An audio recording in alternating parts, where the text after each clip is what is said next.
Well, you see, darling, I was working on my best animated feature videos, and I was writing the script for the Incredibles segment, and just the idea I came up with, it was just so beautiful, I had to continue. You see, I just had to make an entire video out of it. Ah, yes, words are meaningless. I will show you. That is why you are here. Let me ask you a question. What makes the Incredibles so damn good?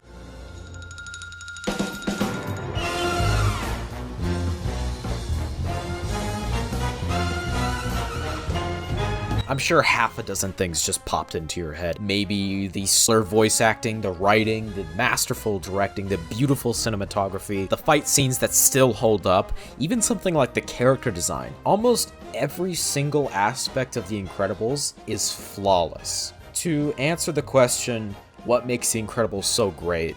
I feel that I need to narrow that question down to, what is the best scene in The Incredibles? Or in my case, what are the best scenes in The Incredible? I believe that these two scenes are at the core of the message and the main theme of The Incredibles. So, why don't you sit down, maybe get a glass of tea, or maybe a cup of coffee if you're that kind of person, and let's talk about why The Incredibles is about much more than just stopping syndrome. The first thing that I want to talk about is the scene where Bob and Helen argue. I feel that in order to explain this scene to the best of my ability, I have to go back even further into the movie, to the Glory Days sequence. It illustrates what Mr. Incredible's ideal life is. I've never seen a sequence quite do it as well as this.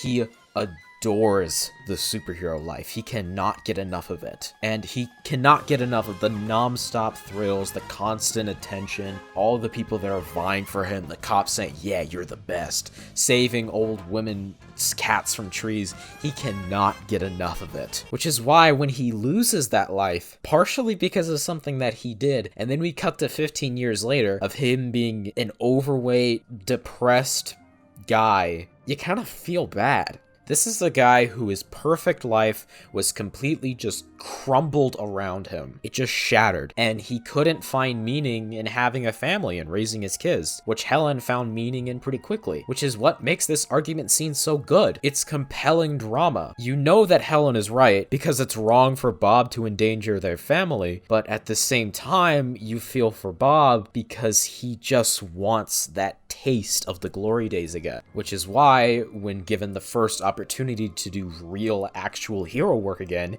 he takes it, even with the possibility of endangering his family and lying to Helen. I want to skip ahead a bit and talk about what I think the other best scene of the movie is. It's the scene where Bob and Helen argue after they come out of the RV, where Bob is like, you are staying in the van, you're not coming out. And then she's like, what the fuck, dude? I'm gonna come out. We're gonna fight the big giant robot together. You know, we're a family. We gotta do that. And he's like, no, I'm not strong enough to take it. And she's like, what the fuck does that mean? And then he kind of shakes her and he's like, I can't lose you again.